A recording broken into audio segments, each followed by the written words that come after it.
জনতার গণ অভ্যুত্থানের পরে বাংলাদেশে একটা ভিন্ন পরিবেশ এবং পরিস্থিতি তৈরি হয়েছে। স্বাভাবিকভাবেই গত 15 বছর ধরে স্বৈরাচার সরকার ক্ষমতায় থাকার জন্য রাষ্ট্রের প্রতিষ্ঠানগুলোকে যেভাবে নষ্ট করেছে, পুলিশ প্রতিষ্ঠানও তার বাইরে ছিল না। আজকে পুলিশ কেন গণহত্যার সহযোগী বলা হচ্ছে, কিংবা পুলিশের বিরুদ্ধে কেন জনগণ এত ক্ষুব্ধ হলো যে বিভিন্ন জায়গায় পুলিশের কিছু অফিসারকে মেরে ঝুলিয়ে দিল, অনেক থানায় অগ্নিসংযোগ করা হয়েছে। কারণ পুলিশকে গত 15 বছরে এই সরকার ভোট ডাকাতি থেকে শুরু করে বিরোধী দল নির্মূলে লাঠিয়াল বাহিনী হিসেবে ব্যবহার করেছে। এখন যে জনগণের প্রত্যাশা যে নতুন বাংলাদেশ, যেখানে কোনো অন্যায় অবিচার থাকবে না, নাগরিক অধিকার থাকবে, নাগরিকদের মর্যাদা থাকবে এবং নাগরিকদের ভ্যাট ট্যাক্সের পয়সায় পুলিশ সহ সকল প্রতিষ্ঠান পরিচালিত হয়। আমরা বর্তমান পুলিশ প্রধানের সাথে আমাদের মতবিনিময় করতে এসেছিলাম এবং তার মধ্যে দিয়ে আমরা আমাদের কিছু বিষয় আমরা শেয়ার করেছি এবং তাদেরও কিছু বিষয় আমরা জেনেছি।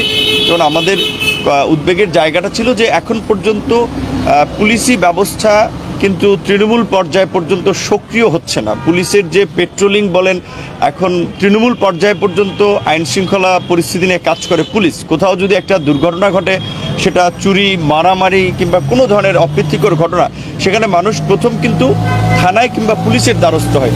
কিন্তু আমরা গত কয়েকদিনের কিছু ঘটনা দেখতে পেয়েছি যে পুলিশের কাছ থেকেও সেই ধরনের রেসপন্স পাওয়া যাচ্ছে না। এবং এর পেছনে একটা বাস্তবতা হচ্ছে, এটাও ঠিক যে বর্তমানে ছাত্র জনতার এই গণ অভ্যুত্থানে পুলিশের যে ভূমিকা ছিল, তার ফলে পুলিশের মধ্যেও একটা ভয় রয়েছে যে জনগণের মুখোমুখি হতে। বিশেষ করে আপনার থানা পর্যায়ে যারা কাজ করে, এখন এই গণ অভ্যুত্থানের পরে অনেকেই পুলিশের উপরে চাপ প্রয়োগ করতেছে। আবার সেটাও একদিকে কাম্য নয়, আবার একইভাবে পুলিশ যে তাদের মোটিভেশন নিয়ে কাজ করবে সেটাও প্রত্যাশিত। সেই জায়গা থেকে আমরা বলেছি যে পুলিশের মধ্যে যারা সুস্পষ্ট অপরাধের সাথে যারা জড়িত ছিল, মানুষের উপরে হামলা গুলি চালিয়েছে, তাদেরকে চিহ্নিত করে বিচারের মুখোমুখি করা।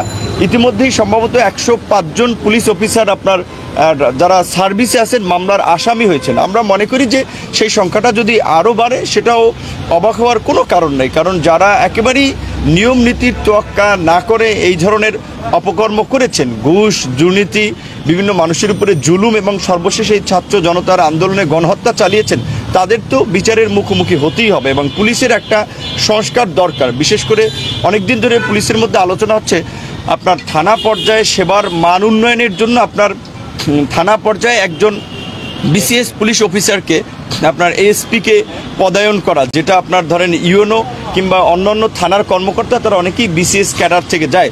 সেই ক্ষেত্রে সেই বিষয়গুলো নিয়ে আলোচনা হয়েছে। পুলিশকে আপনার রাজনৈতিক প্রভাবের বাইরে রাখার জন্য বা পুলিশ যেন স্বাধীনভাবে একটা সংস্থা হিসেবে কাজ করতে পারে, তার জন্য একটা পুলিশ কমিশন নিয়ে আলোচনা হয়েছে। এবং বিশেষ করে পুলিশ সহ সরকারি কর্মকর্তা কর্মচারীদের কাছ থেকে আমরাও যেই সেবাটা আশা করি, বিশেষ করে ধরেন পুলিশের সহ বিসিএসের যারা প্রথম শ্রেণীর কর্মকর্তা, তাদের অনেকের দেখা যায় ফার্স্ট ক্লাস অফিসার, তাদের বেতনটা সর্বসাকুল্যে 32 থেকে 35 হাজার টাকা। এখন একটা প্রাইভেট সেক্টরেও ধরেন ভালো ব্যাংক কিংবা কর্পোরেট প্রতিষ্ঠানেও 40-45 হাজার টাকা বেতন অনেকের চাকরি হচ্ছে। তো কাজে আপনি যদি পুলিশ সহ প্রশাসনকে ঘুষ দুর্নীতি মুক্ত করতে চান, তাহলে কিন্তু অবশ্যই বর্তমান বাজার এবং জীবনযাত্রার মানের সাথে সঙ্গতি রেখে তাদের বেতন কাঠামো পুনর্নির্ধারণ করতে হবে। যেমন পুলিশ একটা থানা হঠাৎ করে ফোন আসলো, কোথায় একটা লাশ পাওয়া গেল, কোথায় একটা দুর্ঘটনা ঘটলো, সেখানে কিন্তু পুলিশকে যেতে হয়, কয়েক ঘন্টা সেখানে স্টে করতে হয়, তার গাড়ি নিয়ে জ্বালানি উঠতে হয়, তার সেখানে স্টে করতে হয়। কাজেই সেক্ষেত্রে পুলিশকে যদি এই যথাযথ অ্যালাউন্স বা ভাতাটা না দেওয়া হয়, তাহলে কিন্তু পুলিশ দুর্নীতিতে নিমজ্জিত হবেই।